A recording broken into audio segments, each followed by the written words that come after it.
बिस्मिल्लाहिर्रहमानिर्रहीम। अस्सलाम वालेकुम। आज हम आपको मज़ेदार सी आलू की कढ़ाई की रेसिपी बताएंगे।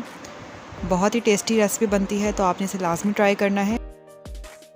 आलू की कढ़ाई बनाने के लिए एक पतीली में हम आधा कप तेल डालेंगे। तेल को गरम करेंगे। आधा किलो हमने आलू लिए हैं, इसे हमने क्यूब्स में काट लिया है। ये सारे आलू हम डालकर आलूओं को 2 से 3 मिनट तक फ्राई कर लेंगे तेज़ आंच पर।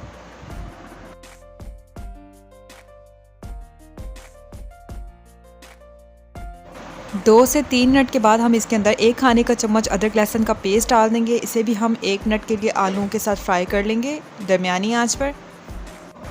ये कुछ मसाले जिनमें 1 चाय का चम्मच कुटी लाल मिर्च, 1 चाय का चम्मच पिसी लाल मिर्च, 1 खाने का चम्मच सूखा धनिया, आधा चाय का चम्मच हल्दी, 1 चाय का चम्मच नमक, आधा चाय का चम्मच गरम मसाला और 1 चाय का चम्मच भुना कुटा ज़ीरा है। ये सारे मसाले हम आलू में डालकर अच्छी तरह से मिक्स कर देंगे और हम फ्लेम को बिल्कुल लो कर देंगे। सारे मसालों को हमने आलूओं के साथ 1 मिनट तक के लिए मिक्स कर लिया है। अब हम इसके अंदर 3 अदद दरमियाने साइज़ का टमाटर लिया है, इसका पेस्ट डाल देंगे और अच्छी तरह से मिक्स कर देंगे।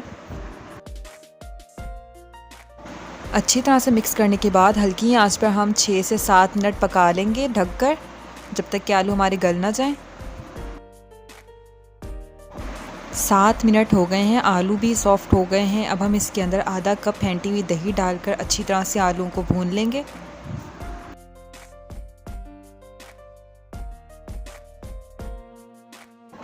आलू को अच्छी तरह से भून लिया है, दही का पानी भी खुश्क हो गया है। आखिर में हम 1 खाने का चम्मच कसूरी मेथी और 2 अदद हरी मिर्चें डालकर मिक्स कर लेंगे और बिल्कुल हल्की आंच पर 1 से 2 मिनट के लिए दम कर देंगे। आलू की कढ़ाई बिल्कुल रेडी हो गई है। अब हम इसे डिश आउट कर लेंगे।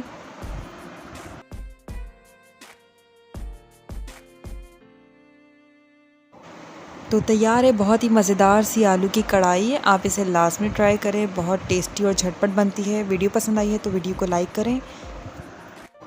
चैनल पर नए तो चैनल को सब्सक्राइब करें। Thank you. अल्लाह हाफ़िज़।